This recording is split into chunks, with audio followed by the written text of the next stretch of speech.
বিরতির পর স্বাগত। এবার পশ্চিমবঙ্গের দিকে নজর রাখছি, কারণ থমথমে মথাবাড়ি, আর সেই থমথমে মথাবাড়িতেই কিন্তু গেছেন সুকান্ত মজুমদার।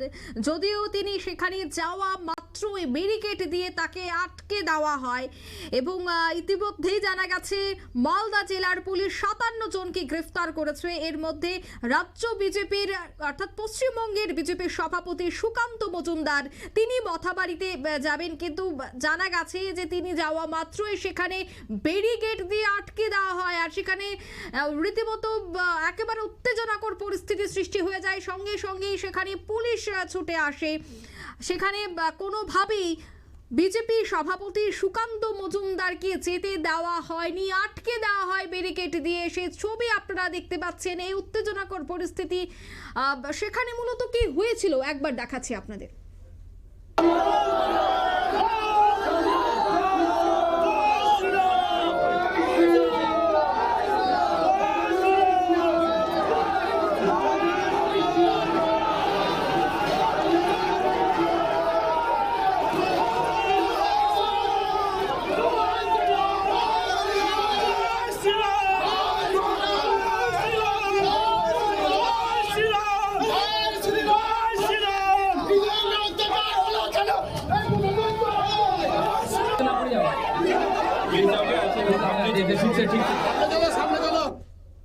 আপনারা দেখলেন সে ছবি, বাংলার মালদা জেলা মথাবাড়ির সে ছবি আপনারা দেখতে পাচ্ছেন, যেখানে একেবারে সকাল থেকে উত্তেজনাকর পরিস্থিতি।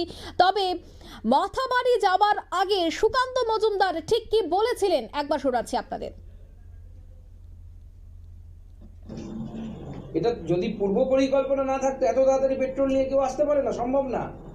পরিষ্কার বোঝা যাচ্ছে পূর্ব পরিকল্পনা আছে। এবং আমার কাছে খবর যে তৃণমূল কংগ্রেসের মালদা জেলার হিন্দু নেতা যারা, তারা পর্যন্ত মানছেন যে হ্যাঁ এটা পূর্ব পরিকল্পিত। এবং সামিনা ইয়াসমিন বেশ কয়েক মাস আগে মালদা অডিটোরিয়ামে এই ধরনের বক্তব্য রেখেছিলেন যে থানা আমাদের কথা না শুনলে থানাকে ঘেরাও করতে হবে, অমুক করতে হবে। তারপর একের পর এক ঘটনা ঘটছে, থানা জ্বালানোর মতো ঘটনা ঘটেছে, তার আশকারাতে হচ্ছে। মমতা বন্দ্যোপাধ্যায় তাকে পিঠ চাপড়ে আশকারা দিচ্ছেন এই সামিনা ইয়াসমিন।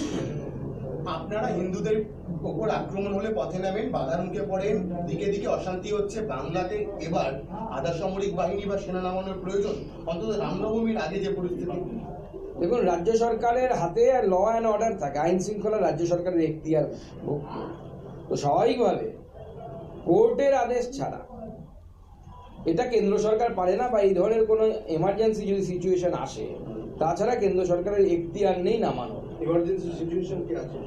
দেখুন, কোর্ট এর আগে আমাদের বলেছিল অবজারভেশনে, আপনাদের নিশ্চয়ই মনে আছে গত বছর রামনবমীর পর যখন হামলা হয়েছিল, কোর্ট তার অবজারভেশনে বলেছিল যে রাজ্য সরকার যদি সুরক্ষা দিতে না পারে তাহলে রাজ্যের উচিত কেন্দ্রীয় সরকারের কাছ থেকে বাহিনী চাওয়া।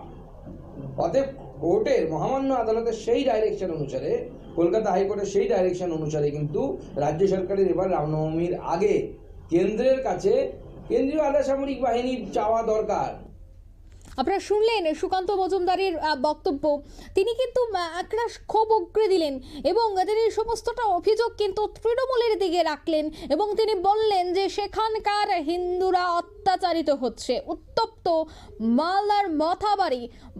পশ্চিমবঙ্গে আরও একটি বছর রয়েছে নির্বাচনে, কিন্তু তার আগে আবারও কিন্তু রাজনৈতিক পারদ চড়তে শুরু করছে। আমি বিস্তারিত জানবো। এই মুহূর্তে টেলিফোন লাইনে যুক্ত হয়ে গেছে পশ্চিমবঙ্গ থেকে প্রতিনিধি শান্তনু পান। শান্তনু, উত্তপ্ত মথাবাড়ি, সেখানে দেখা যাচ্ছে যে প্রচুর পরিমাণে পুলিশ মোতায়েন হয়েছে এবং ধুন্ধুমার কাণ্ড, দুই দলের মধ্যে সংঘর্ষ। বর্তমানে কি পরিস্থিতি রয়েছে?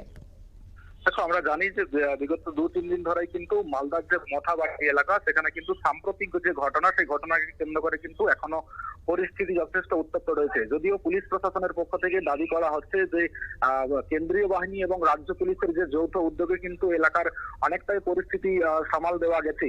তো সেই জায়গায় দাঁড়িয়ে আজকে রবিবার সকালে কিন্তু বিজেপির যে রাজ্য সভাপতি সুকান্ত মজুমদার, তিনি কেন্দ্রীয় প্রতিমন্ত্রীও বটে, তিনি কিন্তু ঘোষণা করেন তিনি সে এলাকায় যাবেন পরিদর্শনে, একবারে গ্রাউন্ড ফিল্ডে গিয়ে দেখবেন সেখানে পরিস্থিতি কি রয়েছে।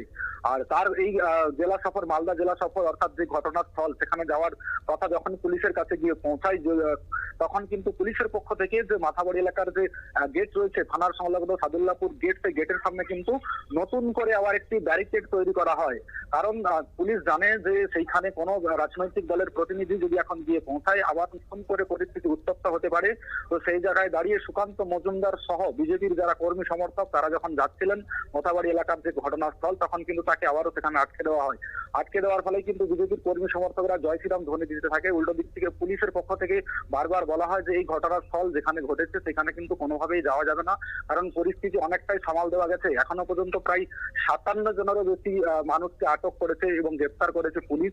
তো সে জায়গায় দাঁড়িয়ে আবারও যদি ঘটনার পুনরাবৃত্তি ঘটে তাই জন্য তারা অনুরোধ করে সুকান্ত মজুমদারকে যে পুলিশ প্রশাসনের আপনি সহযোগিতা করুন, আপনি একজন কেন্দ্রীয় মন্ত্রী, তাই আমরা চাইবো যে আপনি আমাদের সাথে সহযোগিতা করবেন এই ঘটনা যাতে কোনোভাবে আর উত্তপ্ত না হয়ে ওঠে। তাই আপনি কোনো অন্য সময় এসে পড়ে যাবেন, কিন্তু এখন আপনাকে আমরা যেতে দিতে পারছি না। তো সুকান্ত মজুমদার তখন তাদের সাথে বাক্য বিনিময়ে জড়িয়ে পড়েন এবং তিনি যেটা জানতে চান যে কেন কি রয়েছে সেখানে, এমন কি ঘটনা রয়েছে যে যেখানে কোনো রাজনৈতিক দলের প্রতিনিধি বা একজন কেন্দ্রীয় মন্ত্রী সে জায়গায় গিয়ে উপস্থিত হতে পারবেন না।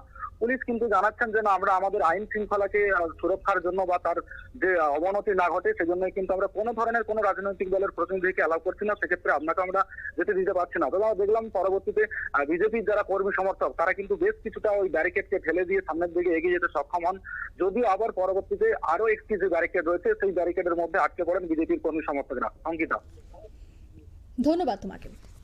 অর্থাৎ পশ্চিমবঙ্গের মালদা জেলার মথাবাড়ির সেই ছবি যেখানে দেখা যাচ্ছে সুকান্ত মজুমদার, পশ্চিমবঙ্গের বিজেপির সভাপতি সুকান্ত মজুমদার, তিনি যখন এই থমথমে মথাবাড়ির উদ্দেশ্যে রওনা দেন তখনই আটকে দেওয়া হয় এবং তার কর্মী সমর্থকদেরও সেখানে ব্যারিকেড দিয়ে আটকে দেওয়া হয় এবং প্রতিবাদ মিছিলও সেখানে হয়, প্রতিবাদে গড়ে উঠে সে জায়গায়। তবে সেখানে প্রচুর পরিমাণে পুলিশ মোতায়েন ছিল আগে থেকেই, যার জন্য পরিস্থিতি সেখানে খুব অল্প সময়ের মধ্যেই স্বাভাবিক হয়ে যায়, এমনটাই কিন্তু জানাচ্ছেন প্রতিনিধি। নিয়ে নিচ্ছে ছোট্ট একটি বিজ্ঞাপন বিরতি, সঙ্গে থাকুন।